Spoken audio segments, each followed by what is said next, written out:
argued that Philip was manipulated by an older student and only wanted to fit in, which was true, but didn't change what happened to Mrs. Osborne's mom.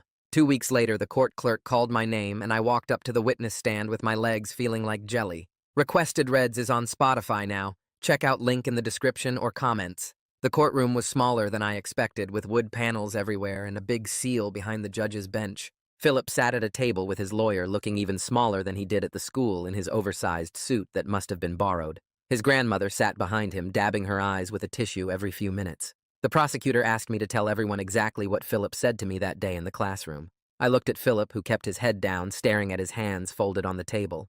I told them about finding him crying behind the desks, and how he confessed about the dare and the $20 from Aiden. The judge wrote notes while I talked and asked me if Philip seemed sorry when he told me. I said he was shaking and crying, so hard he could barely get the words out. When they let me step down, I walked past Philip's table and saw tears running down his face again. The hearing lasted 3 more hours, with other kids from class getting called up to say what they saw and heard.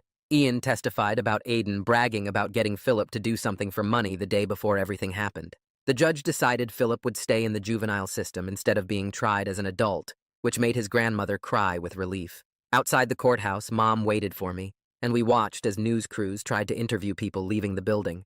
Aiden's hearing happened the next week, and his parents showed up in expensive suits with a lawyer who looked like he cost more than our car. The prosecutor charged him with criminal solicitation since he paid Philip to make the threatening call.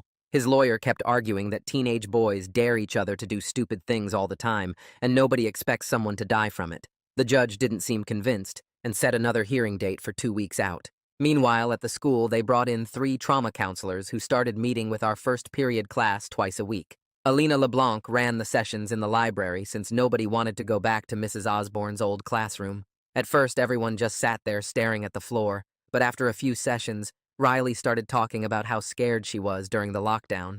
Then Danica admitted she still had nightmares about being trapped in that room. Even some of the tough guys like Alex finally opened up about feeling helpless when Mrs. Osborne wouldn't let us leave. The counselors taught us breathing exercises and gave us papers about dealing with trauma that most kids threw away as soon as they left. Ian told me during lunch one day that his mom saw something interesting at the courthouse. Philip's grandmother had been talking to someone from Mrs. Osborne's family outside after a hearing. He said they talked for almost an hour, and both women were crying by the end. Nobody knew what they said, but it seemed like Philip's grandmother was trying to apologize for what her grandson did. 2 weeks after that, Philip came back to the school with all kinds of conditions from the court. He had to check in with the office every morning and couldn't be anywhere near Aiden, who was still coming to the school while his case worked through the system.